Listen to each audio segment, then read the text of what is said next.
Magandang araw po sa ating mga tagapakinig at ating mga tagapanood. At ngayon ay maswerte tayo at meron tayong dalawang panauhin na pag-uusapan ang mga advokasiyang malapit sa ating puso. We have here with us the President of the Coalition Makabayan, Madam Lisa Masa, and of course, another very special guest, Mars Aline Andamo. Welcome to the Breaking Point. Maraming salamat. Magandang araw sa iyo, Malen. Magandang araw sa lahat ng taga-subaybay ng inyong podcast. Maraming salamat po, and we're so happy that you're here, ma'am. Magandang araw sa lahat ng taga-subaybay at sa iyo. Ay, maraming salamat, Malen, sa pag-imbita sa amin. Ako, maswerte po tayo dahil ang dami-dami nating issue sa nasyonal na talagang nagsispill over din sa lokal at na-realize natin isa lang naman po ang ating mga minimithi at kinakailangan. Ngayon, pag-usapan natin, ano nga ba po itong Koalisyong Makabayan? Kasi marami pong nalilito. Explica natin ng konti at mamaya pag-usapan natin ang inyong mga advokasya na sigurado ako ay advokasya din ng ating mga kababayan dito sa Baguio. Oo. Ang Koalisyong Makabayan ay itinayo noong 2009. Ito ay koalisyon ng mga progresibong party list organizations. So, ang isa na dyan ay Bayan Muna. Bayan Muna came into the party list elections noong 2001. Actually, ang representative niyan ako, si Kasatur at saka si Kabel. Yes. In 2001. At pagkatapos, kaming dalawa ni Kabel, ako ay nagtayo noong Kabel Women's Party, tapos si Kabel naman anak Pawis. So, and then afterwards, tinayo yung Kabataan, and then Activities Party List, at then meron pang mga organisasyon ng mga Moro, tapos, or party list ng mga Moro, and then, sino pa ba mga party So, dito po nagsimula ang mga matutulog na pangalan. Party list na talagang merong mass base, merong advokasya, ito mga totoong party list. Talagang puso ng masa ito. Oo, hindi katulad ngayon, dami ng mga fake party list. Napakarami po at nalilito din po ang ating mga botante dito sa party list system na ito sa totoo lang. Yes. So, well, under the party list law, diba, ang 20% ng member ng ating kongreso ay dapat galing din sa mga party list organizations ng mga sektor na not represented at saka yung mga sinasabi nga kanina, yung mga batayang masa. Tama po. Mga workers, mga farmers, women, etc. So, noong 2009 ay nagsama-sama ang mga progresibong party list na ito, yung Makabayan Coalition. No? So, ito nagpatakbo, noong 2010, nagpatakbo ng kandidato sa Senado. At dalawa ni Kasatur yun. Opo. At pagkatapos noon, so nagpapatakbo na kami every time, every election after that, ng kandidato sa Senado. The next one was Teddy Casino, Yes. then Nery Colmenares, at ngayon naman 11 na. 11. Ang itinatapo namin, biglang gano'n. Lumaki ng lumaki. So it became a progressive community, so to speak. Oh yes, progressive and Kanya-kanyang advokasya pero yung isang grupo. Nandito yung representante ng manggagawa, magsasaka, Teachers. teacher, tapos yung ating indigenous people, Moro, Kababaihan. tapos kababaihan, Maralita. So wala nang hahanapin pa. Nandito nga lahat. So we have 11. 11. Representing 11 advocacies. Yes, and also dalawa yung incumbent, no? Nakaupo ngayon na from Gabela Women's Party at saka Activities Party List, si Congresswoman France Castro at saka si Congresswoman Arlene Brosas. Tapos dalawa naman kami ni Teddy Casino at saka ako na dati naging kongresista. Yes, 9 years, 3 terms din kami naging kongresista. So, yung combination namin, maganda-ganda. Kasi Tayo napapagod ipaglaban ng ating mga issues, ano? hindi. Kailangan dahil bumabalik nga. At saka, kaya naman kami tumakbo ngayon, nagpa siyang ng 11 candidates. So, hindi na lamang sa mababang kapulungan, Opo. yung party list namin tumatakbo doon, pati doon sa Senado, dahil nga sa matinding krisis meron tayo ngayon. Diba? At pag-uusapan natin ito mamaya. Oo, at saka yun talagang bulok na politika. Talagang full force tayo ngayon dahil hindi lang sa party list, saka hanggang Senado. Kailangan natin, meron tayong representation. Ngayon po ay, kwento naman natin, what have we done in Baguio in the past 2 days? Full na full po ang schedule natin. At ang dami nating kabataang nakasalamuha. Buhay na buhay po ang boses ng kabataan natin sa Baguio City kung hindi niyo lang po malalaman. Talagang active na active po ang ating youth. Nakakatuwa nga ang kanilang pagiging sobrang active at sobrang supportive nila sa Makabayan Coalition. On the first day, ma'am, you were with the schedule, right? You went to, I think, to universities? Nagpunta po kami sa university at ilang ospital. Na-meet namin ang mga nursing students Opo. at saka syempre yung kanilang clinical instructors, mga staff nurses sa ospital at saka medical students Dahil po ang primary advocacy niyo, ma'am, ay sa kalusugan. Oo, kwento health. po natin kung kamusta ang engagement natin with our health sector dito. Dito, very receptive sila at natutuwa sila na merong Makabayan Coalition at syempre isa sa aming advocacy ay yung sa kalusugan at sa karapatan at kapakanan ng mga manggagawang pangkalusugan. Ito Kagaya po ng isang importanteng advokasya dahil napansin po natin dito, lalong-lalo na nung pandemic, nung nakita natin na hindi pantay talaga ang nakukuha at makukuha ng ating health sector sa kanilang serbisyo. So ano po ba ang gusto nating isulong with the advocacy of wanting to improve workers' rights in the health sector? Isa yan sa ating mga concerns dahil matindi ang krisis sa pangkalusugan, no? Yung sistemang pangkalusugan natin ay naghihingalo, ibig sabihin itong public healthcare system ay naghihingalo dahil hindi nga po natutugunan ang mga pangangailangan sa serbisyong medikal ng ating mga kababayan at at the same time yung mga rights and welfare naman ng mga manggagawang pangkalusugan dahil sa sobrang baba ng sahod, understaffing, no? Talagang sobrang trabaho nila, sobrang oras ng work hours nila, and then meron pang laganap na contractualization kahit sa hanay ng mga nurses, lalo na sa mga LGUs natin. Kasama rin po dito yung problemang pumupunta sa ibang bansa ang ating karamihan sa ating mga health workers dahil aminin man natin o hindi, ang ating mga health workers ay nag-aaral para mag-abroad. Oo, mag-abroad. Pero naniniwala din tayo na marami rin namang gusto talaga maglingkod sa ating bayan at ayaw mapahiwalay sa ating pamilya. Ang hirap kasi, di ba, yung mapahiwalay ka sa ating pamilya. Although, totoo naman na marami talagang gusto rin mag-abroad. Pero parang yung hindi magandang work conditions, hindi na nga halos makatao, ay lalo pang nagtutulak sa ating mga health workers like nurses na lumabas ng bansa at doon maghanap ng better work opportunities, better pay, no? Malaki ang impact nito sa serbisyong pangkalusugan dahil salat na nga ang government health services, lalo pang lumalala dahil nababawasan ang mga health personnel natin dito sa ating bansa. Yun po ay one of the dreams is to actually have a workforce that will stay with us here in the Philippines. Na hindi kinakailangan pumunta ba sa ibang lugar at dito na tayo mag-serbisyo. Ang core advocacies po natin naman. Kwento natin ang ating core advocacies sa Koalisyong Makabayan. Dahil meron tayong mga pinipinpong na talagang tututukan natin at magre-resonate po ito sa lahat ng areas ng Pilipinas, lalong-lalo na sa Baguio. Oo.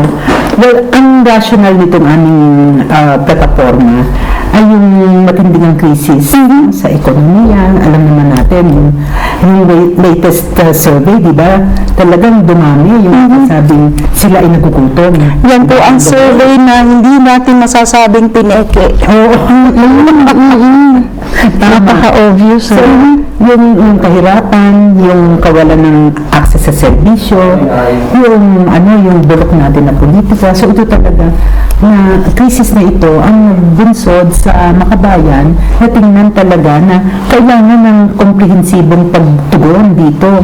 Kaya kami ay nag-craft ng plataforma, ang tawag namin Pambansa Demokratikong Plataforma para sa kagiat na ginhawa, para sa demokrasya at para sa kaligayaan.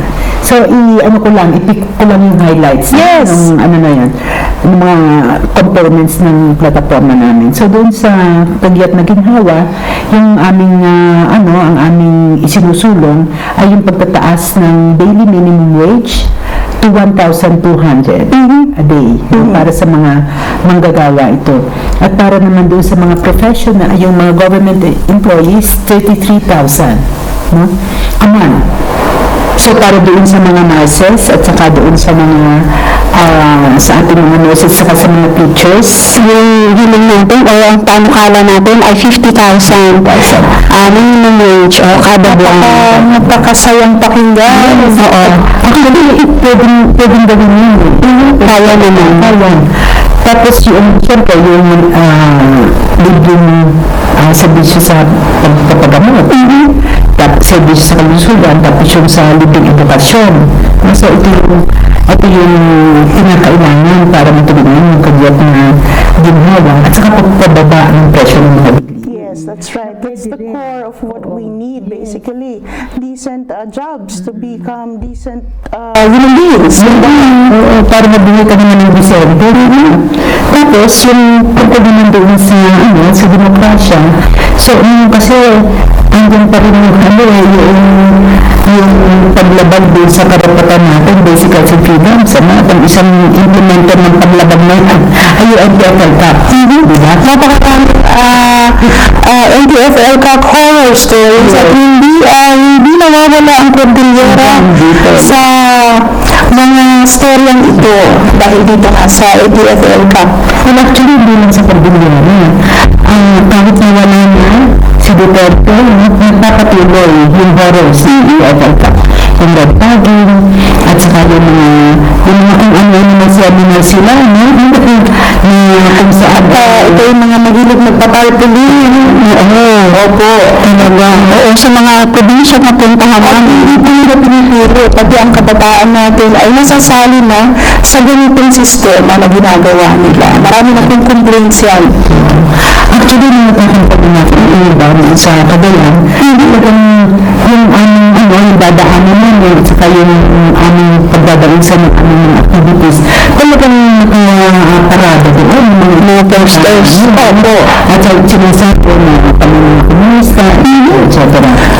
Pero, pagdating naman talaga sa mga areas, nakikita namin na wala doon sa ordinaryong tao ng ganun kasi mga red tagging. Kasi hindi na po ina-effective yun. Kasi lang namin yung tungkol sa talang, tapos ang sa kuwa, ibaba ang presyo ng bilihin, lagi sinasabi niyo, okay yan. Ano ang sinasabi niyo?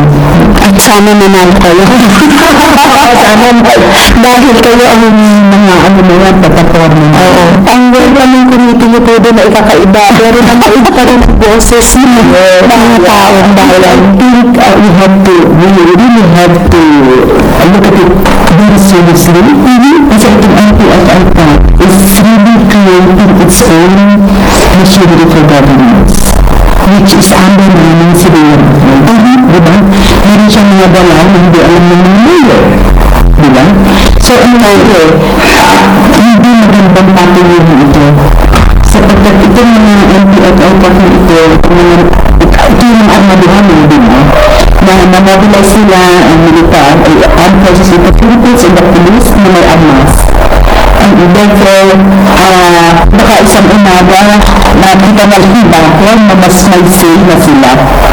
As kaya sa ilangan doon, and I think the local government authorities, and this should be relevant to Cordillera, for example, not only to my member is really, very much against tagging. Yes. Pero hindi sa mga barangay level, kailangan maraming ang ating mga barangay officials na may ganitong ginagawa ng natin. And they should also, watch and assert the civilian authority over this, which is armed forces. Because Baguio, despite having the human rights defenders ordinances recently passed, kanilang po ang so far meron ganitong ordinansa na nagpuprotekta sa ating mga aktivista, tuloy-tuloy pa rin naman po ang operasyon ng despite all the safeguards that we have in the city, hindi lang po ibig sabihin po na tumitigil naman po ang ibang system of government. So, we are always on our toes to do that. Kasama siya sa core advocacy. Yes, yung dito about democracy, we will be able to expand the space, di ba? For democratic participants. And then, of course, isa rin to any political dynasty. Isa rin naman nag-shrink to democratic space, di ba? Kasi, pag-uusapan na rin yung yung iba pang mga kandidato, posibleng na pwedeng umupo sa posisyon publiko, di ba? Because that's a narrative that's about to happen in Baguio City. Magkaroon po ang mananalo ang dalawang mag-asawang tinatakbo at the same time. Ito naman po sa political dynasty.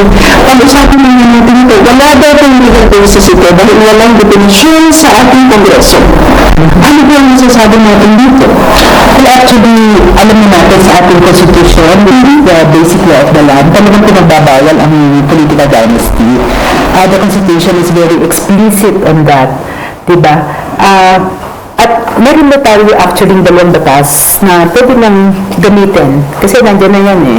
Yung isa doon sa SK law, na kung saan sinasabi na bawal na maging opisyal ng SK yung second degree of consanguinity. Kada SK, meron talagang SK. definition. Doon sa BARM, di ba? Na bawal yung second degree of consanguinity.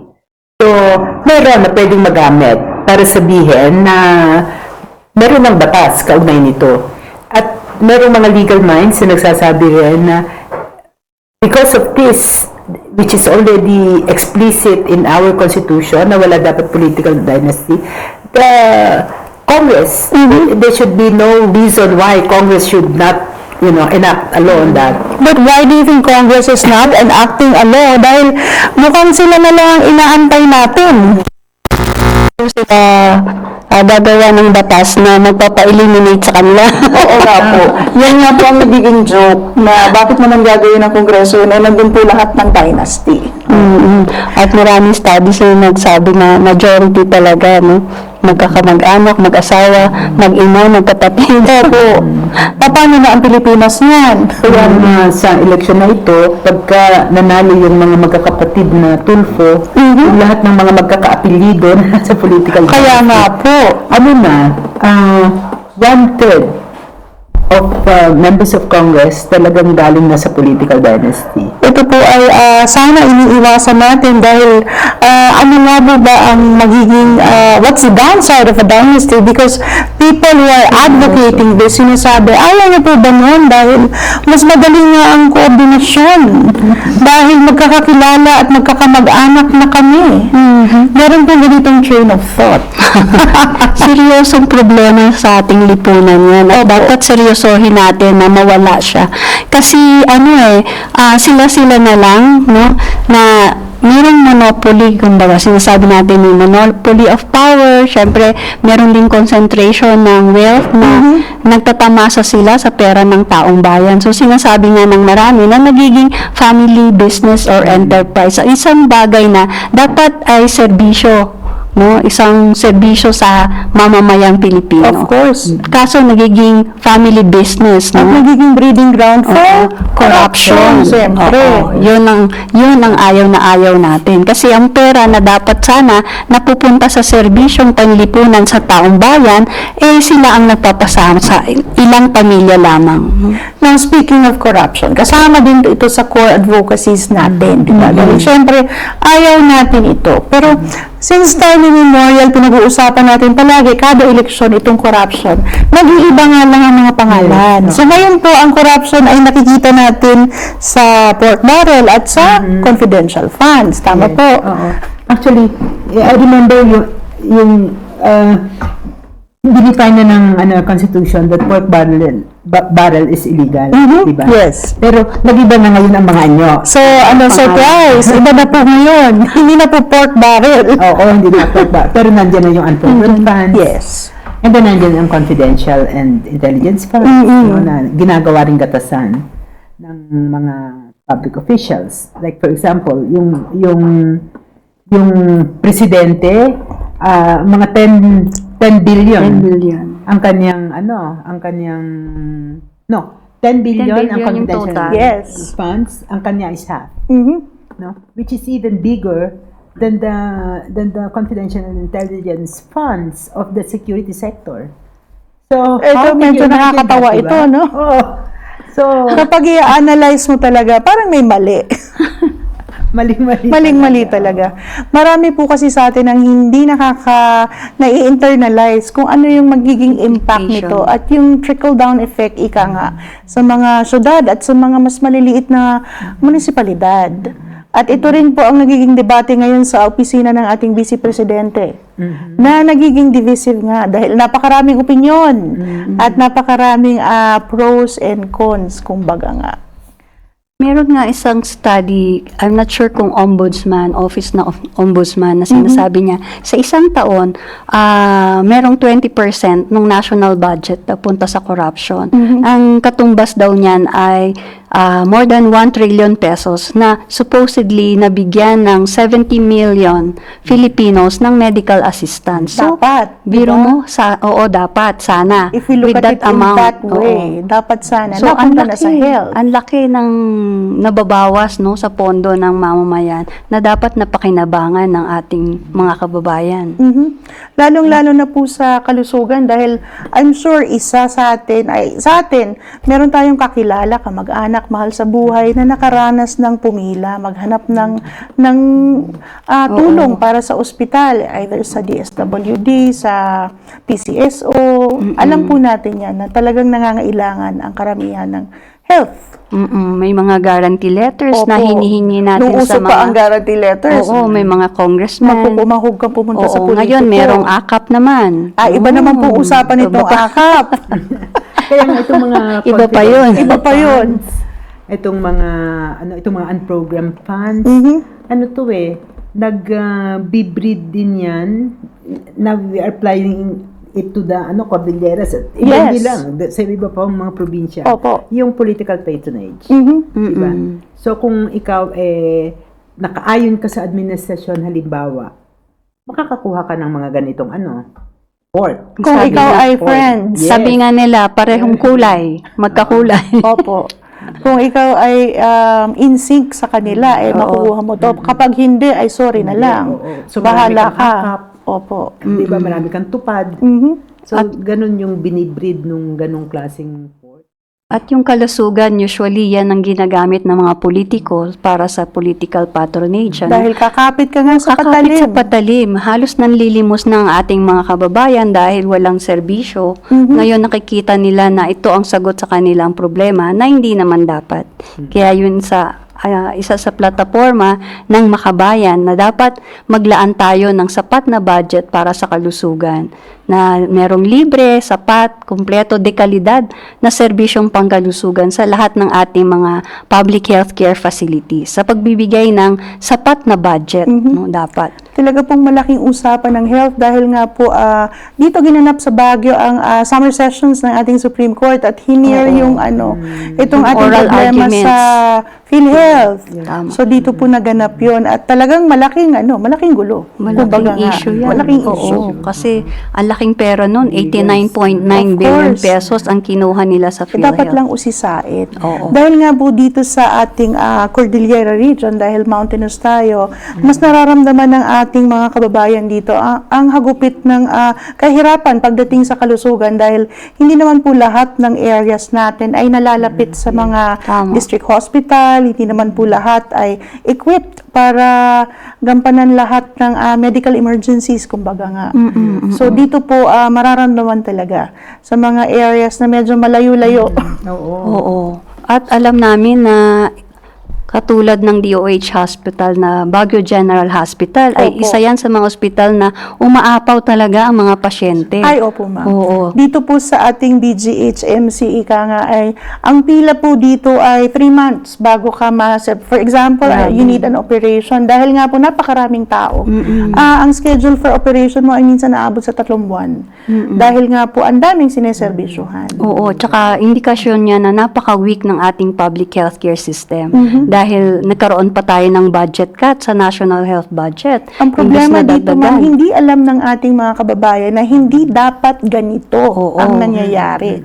So, what Hindi is siya normal. ideal sa ating health system? Ano ba dapat ang matatanggap ng ating mga kababayan? Ang normal is ang ideal at dapat dahil ang kalusugan naman ay batayang karapatan ng bawat mamayang Pilipino, nakasaad din yan sa ating konstitusyon. Dapat sa anumang public healthcare facility, pagpasok ng ating kababayan, hindi na kailangan tanungin kung ikaw ay nakarehistro sa PhilHealth, kung ikaw ba ay nakaregister sa consulta package. Dapat meron ka ng makukuhang libreng gamot at libreng pagpapacheck up, libreng laboratory procedures, diagnostic and assessment procedures na kailangan ng sino mang pasyente o may sakit o At any given at time. any given time na kailangan ng ating mga kababayan. Diba? Yun ang ating pangarap at kaya namang mangyari kung may political will at kaya kasama yan sa plataforma ng Makabayan Coalition na siguruhin na ang ating karapatan sa kalusugan ay matamasa ng ating mga kababayan dahil tayo naman ay nagbabayad ng buwis. So dapat Yan ang na pinaka-importante, Oo. nagbabayad tayo ng buwis. ang At bawat isa sa Mataas atin. na buwis. Ang Opo, mataas na regressive. buwis. regressive, tama. Sa tagal po kasing nasanay ng ating mga kababayan at tayo bilang Pilipino sa ganitong sistema, iniisip natin na normal na nga ang ganito, na dapat meron akong PhilHealth. Dapat nasa konsulta package ako. Okay lang na pumila, mabibigyan naman ako ng schedule kahit 3 buwan. Pero hindi po ito normal. So in an ideal world, dapat everybody has the right to health services. Oo. Ito po ang ina-advocate ni Ma'am Aline. Alin Andamo. At hindi na kailangan tayong magbayad ng 5% ng ating income kada buwan kasi mandatory yung sa PhilHealth, no? Pero tanungin mo anong pakinabang ng ating mga kababayan. Napakaliit, napakakarampot ang benepisyong nakukuha natin dahil sa dami ng requirements, conditionalities. So bakit pa natin idadaan sa PhilHealth kung pwede naman ang budget sa kalusugan ay idiretso na natin sa ating mga public healthcare facilities. Sana. Hindi Sana. dapat pipila ka pa. Oo. Dapat wala na. Oo. Nanonormalize po kasi itong pagpila at pag-antay para Correct. sa Oo. serbisyo medikal. Napakamalumanay po ni Ma'am Aline. Pero ang kanyang ina-advocate ay talaga pong napaka-importante. Napaka-importante talaga Kaya at nga, very significant. Ang sinasabi namin sa Makabayan, dapat yung serbisyo ay inilalapit sa masa. Hindi yung ang layo at pipila. Kailangan pang paghirapan.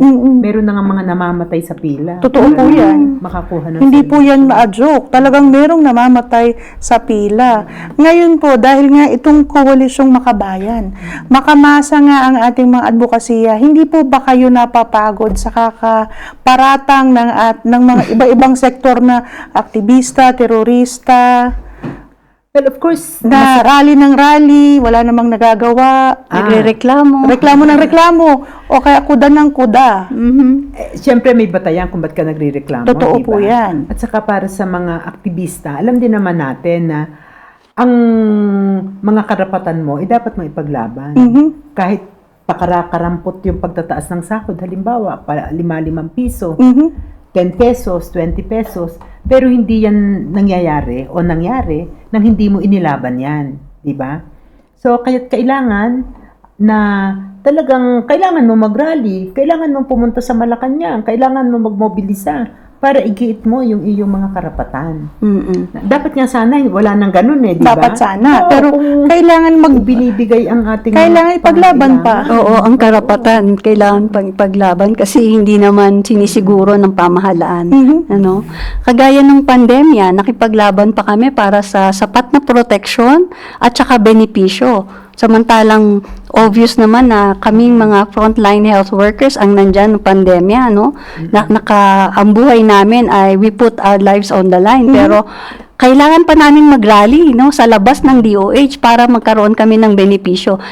In fact, hanggang ngayon, marami pang hindi nakakatanggap ng health emergency allowance. Totoo po No? yan. Meron akong mga kakilala na nagserbisyo talaga ng tunay noong pandemya at hanggang ngayon ay hindi pa nakukuha nga ang allowance na tinatawag na yan. Dalawa lang po ang taong nakakasalamuha natin noon, kumbaga, nung pandemic. Ito ang ating health workers at ang media. Kasama po ang mga government officials. At ramdam na ramdam po natin noon ang serbisyo ng mga sektor na ito. Lalong-lalo na ang ating health sector. Dahil these health workers have risen above the discrimination during the pandemic and the misinformation about the virus at that time. Parang inano pa sila, di ba? Opo. Pinandidirihan. Ayaw Hindi lapitan, kaya- ayaw. Oo. May mga panahon na Pag ayaw nalaman ng i-accommodate ano ka sa pala. mga kabahayan Oo. at sa mga transient homes or hotels kasi nga baka ma-infect. So yun ang misinformation noon. Nung pandemya, parang na-expose niya lang yung kakulangan, no? Yung weak public healthcare system, kumbaga. Pero talagang, although inaxacerbate pero panakita natin na sobrang napabayaan siya ng pamahalaan, no? Kaya itong ating mga health workers ay tinutulungan din natin, pinaglalaban natin ang mga rights and welfare nila. Isa dyan yung sahod na dapat nakabubuhay na sahod na natatanggap, kagaya ng banggit ni Kalisa na dapat sa nurses at allied health professionals ay tumatanggap na sila ng 50,000 pesos kada buwan. At yung ibang manggagawang pangkalusugan, deserve naman nila na dapat 33,000 pesos kada buwan ang minimum wage nila. Talagang deserve nila yun. Oo, grabe Kaya yung nga, hirap nila.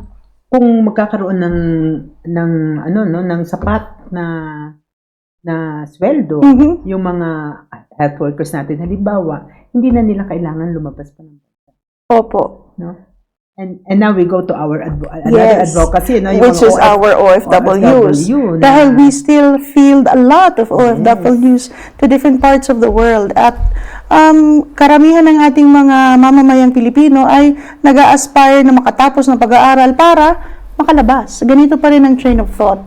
And this is one of your advocacies. Yes, oo. Kasi nga, the tragedy of it all is that wala tayong mabigyan na trabaho dito Totoo sa ating yan. bansa. Kasi hindi naman talaga pinapaunlad yung productive, productive sectors of our economy, like agriculture at saka yung manufacturing sector. Kaya walang mga pagawaan, walang mga hanap buhay, pagkakakitaan ng mga kababayan. Lalabas na lang. Lalabas na lang. Alam mo, anniversary nung pagkabitay kay Flor Contemplacion ito Marso, 25 years na 25 years. after siya nabitay. In Changi Prison sa Singapore. Yes. And during that time, ang lumalabas pa lang ay 2,000 a day ng mga Pilipino. Ngayon ay 9,000 a day na. 9,000 A Filipinos day. go out Yes. a day. Yes, and about 60% mga kababaihan. No? Na nakakaranas din ng mga kung ano-ano ngayon ang data kaugnay ng human trafficking. Kasama na dyan yung sex trafficking, tumataas. Isa yan sa ating binabantayan ngayon dahil the changing times has changed the dangers our OFWs face. Oo. Kaya ang isa pa, ginagawa silang gatasan, 'di ba? Yung ang daming mga pinapataw na mga mandatory fees. payments at saka kung ano-anong bayarin sa ating mga OFW, no? Na sila na nga ang tinagura ang modern heroes pero talagang very much neglected sector. Yes. Kaya nga yung plataforma namin para sa kanila, ang sinusulong namin ay yung talagang pagkilala sa kanila sa pamamagitan ng pagbibigay din ng serbisyo sa kanila at pagtatanggal ng lahat ng mga mandatory payments. at saka yung mga pabigat na mga bayarin sa ating mga OFW. Napakalaking ginhawan yan para sa ating OFWs. Oo, at Kung saka- sakali. Yes, at saka ang sinasabi nila, ang sinisigaw nila lagi, trabaho sa Pinas, hindi sa labas. So, kailangan talagang yung loob ng ating bansa ayusin ang ating ekonomiya. Mhm. At ito, dalawa yung aming, ito, ano rin namin, haligi ito ng aming, plataforma rin. Ito Aha. yung papatuhad ng twin economic policies. Ito yung tunay na reforma sa lupa, no? At saka yung pambansang industrialisasyon. Ibig sabihin, yung ating mga productive sectors ng ating ekonomiya, itong agrikultura, di ba? Ang lawak ng kalupaan natin. Of course, yes. Kailangan lang nating paunlarin, di ba? It's supposed to be our primary. Yes, at kailangan natin na maibsan yung matagal ng pagkatali ng ating mga magsasaka sa lupa na hindi naman sila gumaganansya, kumikita. Sila ang nagtatanim, pero sila ang nagugutom. Nawawalan. Oo, nawawalan. So, kailangan talagang ipatupad itong tunay na reforma sa lupa, maging produktibo ang ating mga sakahan, lalong-lalo na sa bigas, di ba? Tapos yung ipaunlarin natin yung ating industriya. Di ba? Kasi lagi na lang lagi na lang ang ating binibigyan ng incentive yung mga foreign investments, Yes. no? At saka yung doon sa mga export processing, so na very limited. So it's time to put power to our producers. Yes. To our local entrepreneurs. And it's time also to nationalize vital industry like transportation, di ba? At Of saka yung course. oil, etc. Oo. Dahil it To will all bring follow. down- yes, to bring down the prices. So ito yung aming mga talagang comprehensive. Opo. Namin talaga ng yung in a more concrete and comprehensive way, no? Na kasi sa mahabang panahon, tayo talaga laging bukas doon sa sa importation, 'di ba? Mula sa labas ng bansa na pumapatay naman sa local production natin. At doon sa mga magsasaka natin na sa mga kahit dito, 'di ba? Yung mga vegetable producers, Oh yes. 'di ba? Na They are pinapatay at din the ng mga they are at imported. the losing end Oo. sometimes of the supply chain dahil kahit sa kanila nanggagaling ang ating vegetables, for example, ay nakuha nila ay pinakakarampot kumbaga dahil pinapass on nga ito. So, yan yung mga problema. Kaya, sabi nga siguro ng ating mga OFW, pag napaayos ang ekonomiya natin, ayaw nilang lumabas. Kasi, di ba? Ayaw nilang mawalay sa pamilya, sa Nagkakaroon Pilipinas. tayo ng perception na ang isang progresibong bansa ay nade-define sa dami ng OFWs sa ibang lugar dahil we put a prestige that we have produced a lot of OFWs. Pero if you look at it, it's not a good thing because they're not in the country. Yes, they're not in the country, and as a matter of fact, they are de-skilled. Aha. Like for example, may doktor, iba nagiging nurse. Totoo yan. Kilala ako nanay nung isang friend ko, doktor siya dito, St. Luke's. Pagdating niya doon sa US, nagiging nurse siya. Or health aid. O di kaya kahit teacher. Maraming nurse. Totoo po yan. At maraming nurses din na hindi Masyado nurse. po yata nating na-romanticize ang ating pag-abroad. pagiging pag-abroad at pagiging OFW dahil nga po ang mga bata ay lumalaki na iniisip nila pupunta rin ako sa ibang Mag-abroad bansa. Pero kung titingnan din natin yung buhay, kung aaralin natin, siguro siyempre merong mga umunda din. Pero ang kalakhan, hindi rin talaga, maring magpatayo sila ng bahay and then magtayo ng konting negosyo. Pero makikita natin after a while, 3-4 years, wala, bagsak din ang negosyo. Hindi rin Bicycle, nag-proceed. oo, kasi hindi rin naman, At di ba, babalik productive. din. Tapos Babalik ulit. Yan po ay Mag-abroad nagiging ulit. kumbaga sub-story na ng ating mga areas at marami na pong naitelenovela na ganyan at pinapanood natin as TV drama, but it's happening in the real life. Has the issues changed over the years since you've been with these groups for a long time? And people look up to you for some kind of wisdom. Nagbago ba ang ating mga issues over the years? Actually, nagbago in the sense na nag-worsen. If I may say so. No? So, we're not in very good shape. We are not, exact, kaya nga yung sinasabi namin sa simula pa lang, we are in crisis. Anong klaseng crisis po ba Okay. talaga ito? Yung talaga, economic crisis. So, binanggit na natin kanina, yung malawak na poverty. Talagang pag-ikot namin, yun talaga ang Sobrang isang sinasabi. kagutuman. Yung gutom, ang mahal ng bilihin. Yung bigas. 60, meron pa nga 70 Mga pesos. basic ito. Basic talaga. And even surveys, ang daming surveys nagsasabi. And even yung survey, sino yung mga kandidato na gusto nyo iboto or ano ba yung concern ng mga kandidato na gusto nyo? Laging economic yung issues na babanggitin nila. Kawalan ng trabaho, mataas na presyo ng bilihin. So, and that has persisted for the longest time, Yes. di ba? So, kaya nga ang sinasabi rin namin, structural sistema yung problema na hindi ina-address sa mahabang panahon. No? Well, noon sana, 'di ba, remember yung peace talks, 'di ba? Na sana pupunta na doon sa pag-address ng CASER, Comprehensive Agreement on Social and Economic Rights, Reforms. 'di ba? Na kung saan doon sana ay pag-uusapan na bakit ba may armadong tunggalian? Bakit ba may mahirap? Kasi yung yung roots noong armed conflict, 'di ba? Yung kahirapan kung bakit talaga lumalaban at nag-aarmas yung mga magsasaka ay dahil doon. Halos lahat po ng ating mga pinoproblema ngayon, ang root cause talaga ay poverty. Sistema. Kaya nga we are yung aming kinraft na na plataforma really touches on the system. It hits the heart of issues. Kumbaga, whether we like it or not, kailangan nating marinig that we are in a crisis. Pero ang sinasabi naman namin, hindi lang yung nasa crisis tayo. Oo Mayroong nga. solusyon. Meron Diba? Ito na nga yung So, we solution. present Alternative. solutions talaga. Yes, oo. Kagaya sa kalusugan, hanggat hindi mo naman natutugunan yung ugat ng bakit naghihirap ang mamamayang Pilipino, hindi tayo magkakaroon din ng sinasabi nating optimal level of health. Dahil kung gutom ang mamamayang Pilipino, 'di ba? Wala silang makain, kung wala naman silang trabaho at nakabubuhay na sahod, hindi sila makakabili ng masustansyang pagkain para sa kalusugan, hindi ba?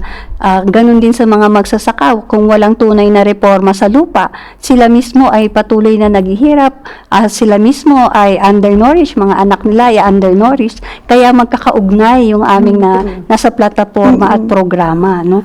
Dahil yung sa kalusugan nga kung may krisis na sa ekonomiya tapos magkasakit pa, ay wala namang serbisyong natatamasa mula sa ating pamahalaan, so lalong magkakasakit pa. So kailangan nating gawa ng paraan, no? I-break din natin yung cycle ng poverty and ill health. Kaya kailangan matinong mga panukalang batas ang tutugon sa mga problema at pangangailangan ng ating mamamayan. Dumaan na tayo sa iba't ibang leaders sa ating bansa. Iba't ibang temperaments, kumbaga, iba-ibang era. Pero nagre-resonate pa rin ang universal na mga problema. Corruption, poverty, health. Ano nga ba po ang kailangan para maiahon ang Pilipinas sa ganitong klaseng sitwasyon? Because we seem to be in a cycle. Well, yun na nga yung sinasabi namin kanina na may basic tayong kailangang solusyonan. Tutukan, oo. Yes, at ito yung ating ekonomiya, isa yan. So, for the longest time, ang economy kasi natin, di ba, export-oriented, import-dependent, debt-driven. And mind you, we've had a past president who is an economist. Oo, kahit economist, anong orientation niya? Neoliberal policy, di ba, globalization. To which, kung titingnan mo ngayon yung mga capitalist countries, like for example, Trump has announced 37 or so, 32 or 37% tariff, no? So every capitalist country now is upping their tariff falls. The backlash has been upping their tariff falls while we, a poor third world country, lowering our tariff. That's right. So, nakakatawa. Hindi po tayo makakasabay.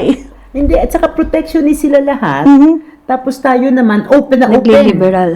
Diba? Na tayong mahirap, Totoo. open tayong pagsamantalahan ng mga bansa na yan, samantalang sila, pinoprotection na nila yung kanilang ekonomiya. Makikita natin ang difference talaga. So, it's really, that also explains na itong neoliberal policies na yun din namang mga US and Western countries dictated on us ay bangkarote at hindi Opo. nakasolve doon sa problema ng Doon natin makikita talaga na hindi siya effective. Yes, hindi. Kaya kailangan baguhin. Kailangan tanggapin actually na Yes. hindi siya effective. Yes. Tama. Because now, even in Congress, there are still those, yung Advocating economic- this, yes. Still, advocating this neoliberal policy. It's a matter of accepting that it doesn't work for us. At maraming bansa na tumigil na sa pag-i-implement ng itong Sana mga ay policies sumapi na na to. tayo sa mga bansang ganon. Kaya, Ito na nga yung isang Solution, oo. solution. Itong And sinasabi because kong it's twin not policy. that popular, we get a backlash for having this kind of frame of thought. Dahil ang matatag nga tayo dito as reklamador. Pero tingin ko, ano lang yan, narrative kasi yan nung gobyerno rin eh. di ba? It's a mind Marami conditioning sila, of mind sorts. conditioning.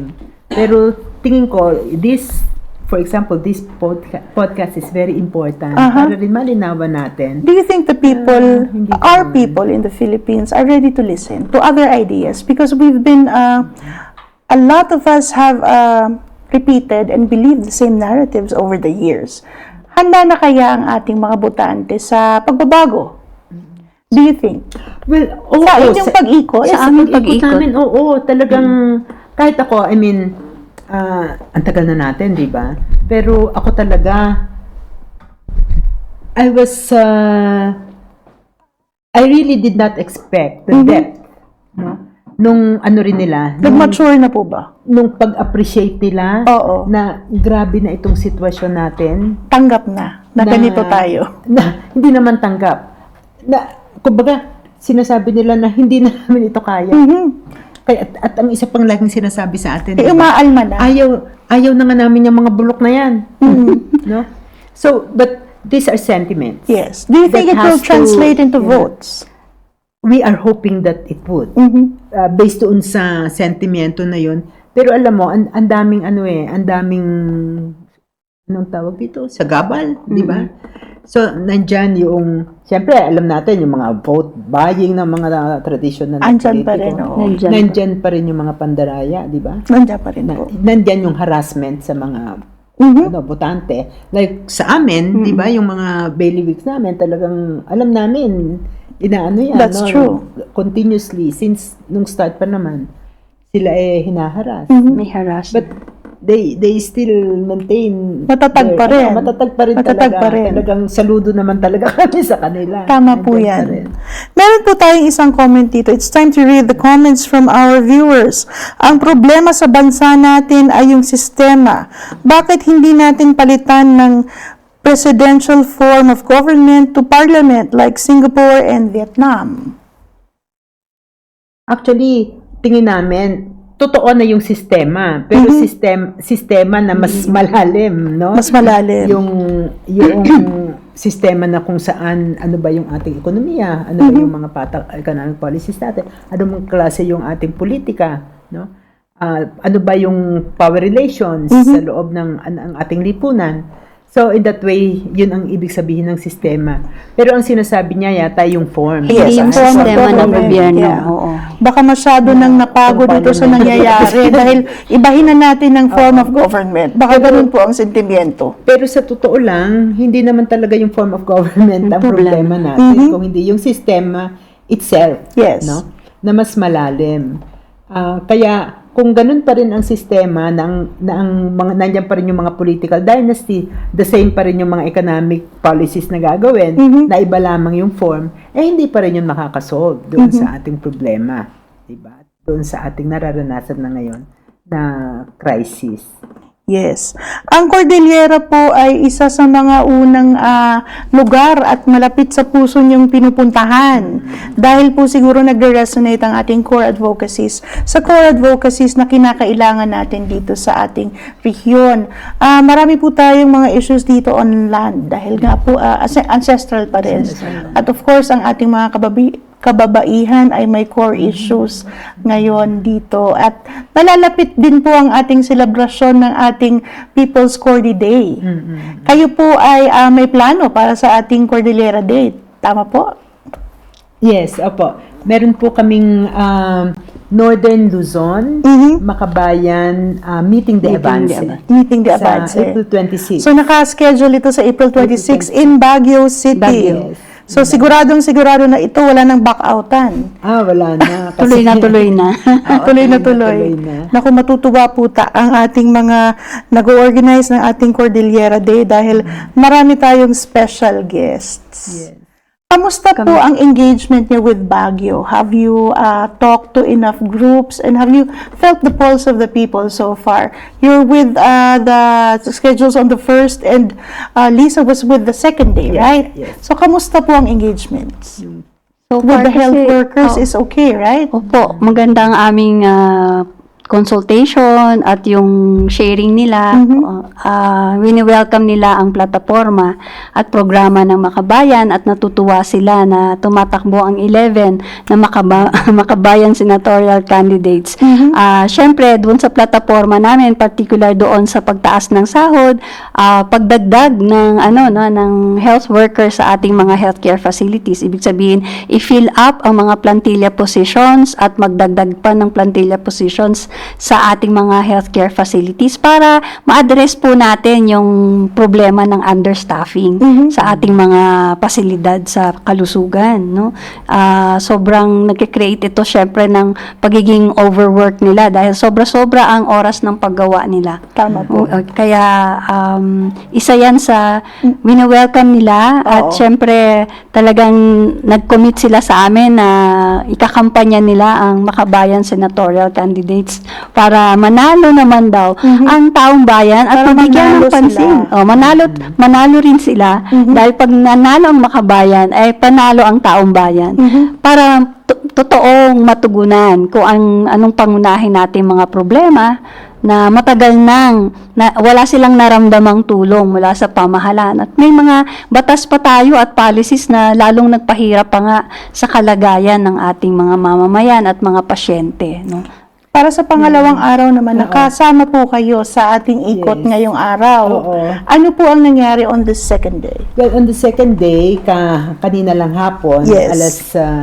alas 2, 2 to 5, nandoon kami sa St. Louis University. Sa SLU, ito po ay aking alma mater. Shout out po sa ating mga Louisians and we're very proud that you have hosted this kind of forum. Go ahead. very ma'am. successful. So, 20 po kami na senatorial boss. 11, kumpleto. For the Kumpleto. first time kami, Makabayan, kumpleto po kami Napaka-special na talaga ng umattend. Baguio at kumpletong-kumpleto We love kayo. Baguio. Nako, ang tagal-tagal na po namin. Opo. Isa sa mga bailiwicks namin ng Baguio. Totoo po yan. So, nagkaroon po ng forum doon. So, there were questions that we answered. Ang platform namin, ipinisent namin doon. At napaka-engaging. Meron pong panelists na nagtanong ng iba-ibang aspeto like agriculture, Bill of Rights, etc. At natutuwa naman po kami dahil yung mga estudyante, they are also very engaged. Talagang pumapalakpak sila, natutuwa sila. They were responding to the answers Yes. of the senatorial boss sa amin din sa Makabayan. At it is always very hopeful na makakita ka na yung mga kabataan ngayon, ganon. That's ang true, attitude. yes. Genuinely engaged youth. Yes, yes. Hindi po pwedeng stage yun. Yes. Hindi pwedeng pikein. Pumapalakpak Tama. sila, tapos, they are parang, anong tawag doon?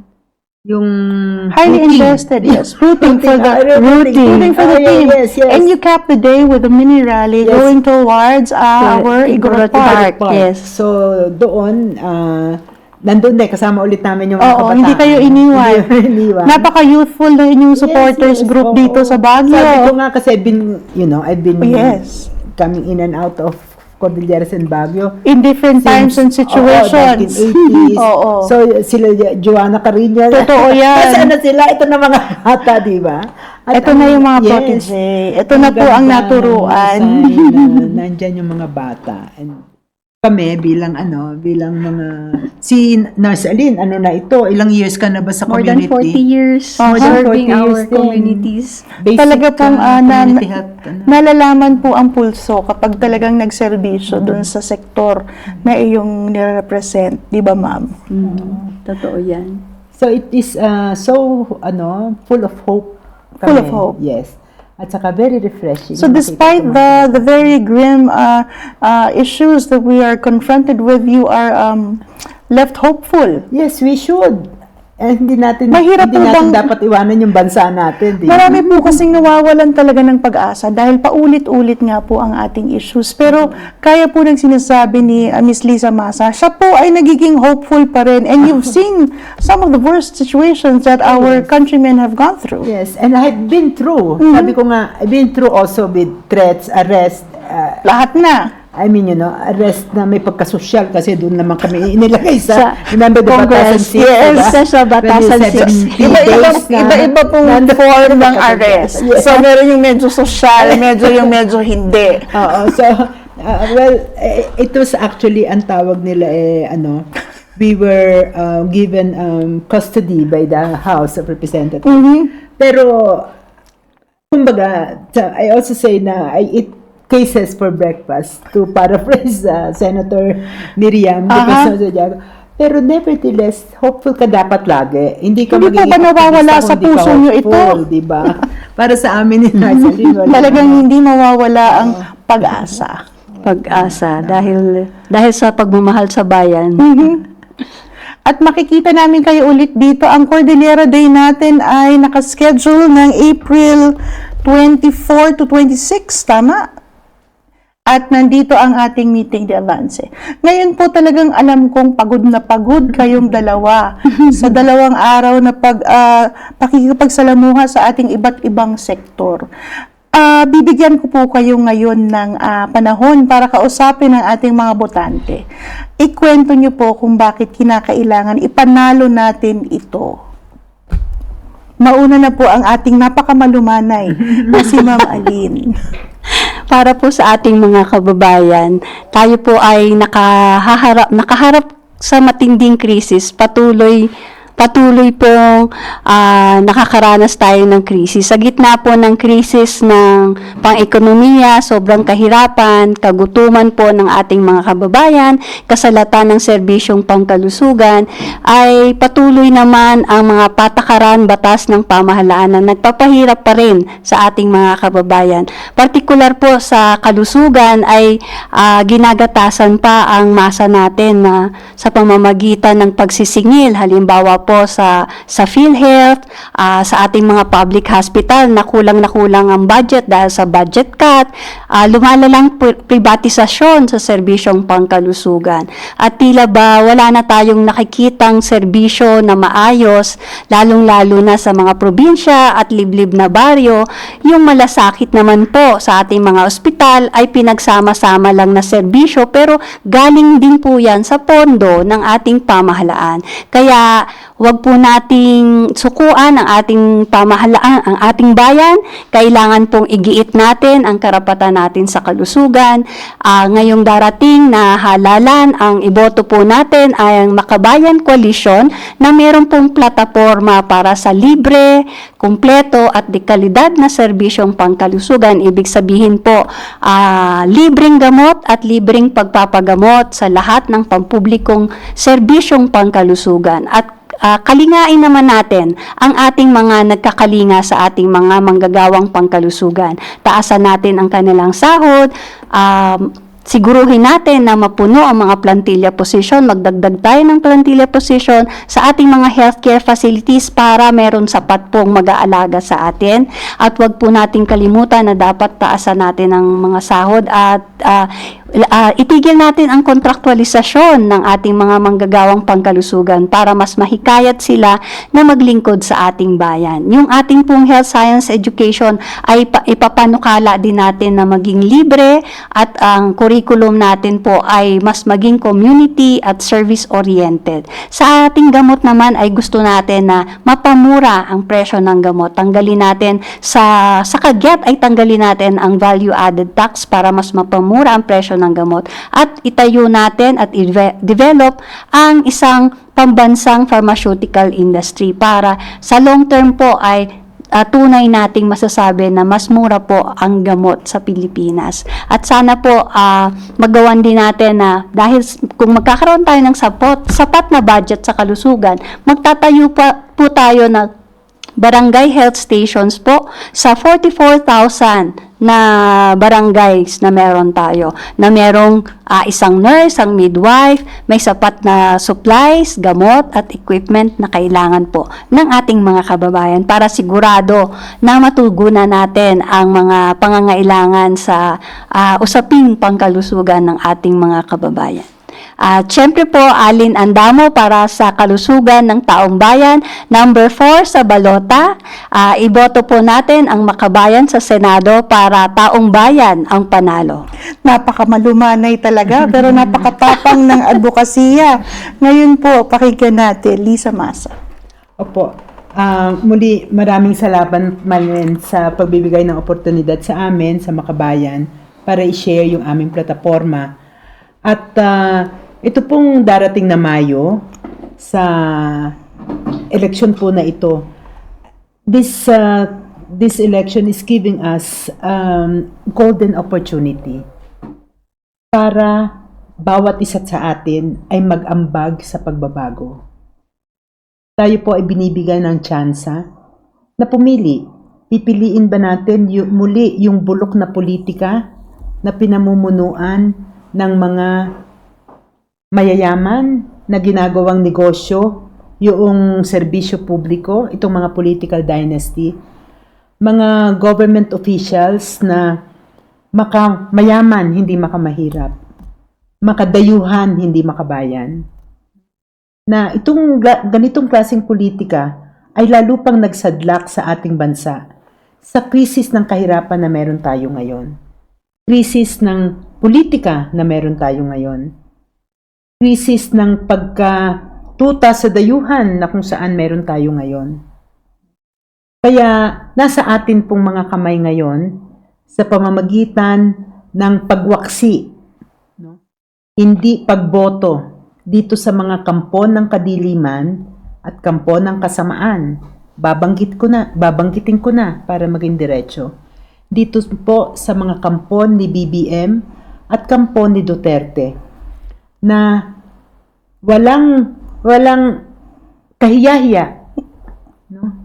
Na meron dyan na sinasabing pag nanalo na ako, saka ko isipin ang aking plataforma. Walang respeto sa taong bayan. Ganito bang klase ang ating iluluklok? O iluluklok natin yung may track record sa pagsisilbi ng mahabang panahon na kami po mga leaders ng aming mga sektor, mga masasabing mga dekada na na inilaan ang lakas at talino at tapang para sa advokasya ng pag-aangat ng ating bayan at pagpapaunlad sa ating bayan at pag-aangat ng ating mga kababayan na matagal nang nasa komunay ng kahirapan.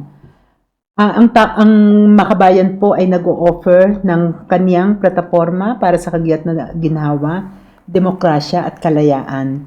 At kami umaasa na boboto ng matalino ang ating mga kababayan, lalo na sa pag-ikot namin, hopeful kami dahil ang sentimiento talaga ng mamamayan natin, gusto na nila ng pagbabago. Kaya't atin pong iluklok ang taong bayan mismo sa Senado, yung kanilang representante, ang kanilang boses. Kung ako po ay dadalhin ko yung tapang ng masa at galing ng masa sa Senado. At ang number ko po ay 44. No? Ako po ay actually 47. Ang number ko sa 40, 44 ang number ko. 47 na pong taon ako aktivista sa lansangan, pamula pa nung ako'y estudyante sa Universidad ng Pilipinas, naging aktivista sa Kongreso, at naging aktivista nung ako'y umupo bilang miyembro ng kabinete bilang lead convener ng National Anti-Poverty Commission. Ako po ay magiging aktivistang muli sa Senado at handa po tayong yanigin ang kuta ng bulok na politika, ng corrupt na mga politiko at ng political dynasty. At alam ko kasama ko kayo. Kasama namin kayo kami pong makabayan, kasama namin ang taong bayan at iluluklok natin ang boses nila at ang kanilang kinatawan sa Senado at sa Kongreso. Tama. Marami pong salamat. Napakaswerte po natin ngayong gabi dahil nabigyan tayo ng pagkakataon na makasama natin ang dalawang kababaihan na ito na talaga naman nagrepresenta ng ating mga advokasya at mga kinakailangan sa ating lipunan. Naibigay na po sa atin ang hamon at tumbasan natin ang tapang ng kanilang plataforma sa tapang ng ating boto. Kung tayo po ay nasasadlak sa dalawang teams nga kumbaga. Minsan po ay ginagawa nating biro ito dahil sinasabi natin na meron tayong team kadiliman at team kasamaan. Subukan naman po natin lawakan ng ating isipan at intindihin natin ang plataforma ng ibang mga grupo, lalo na itong koalisyong makabayan.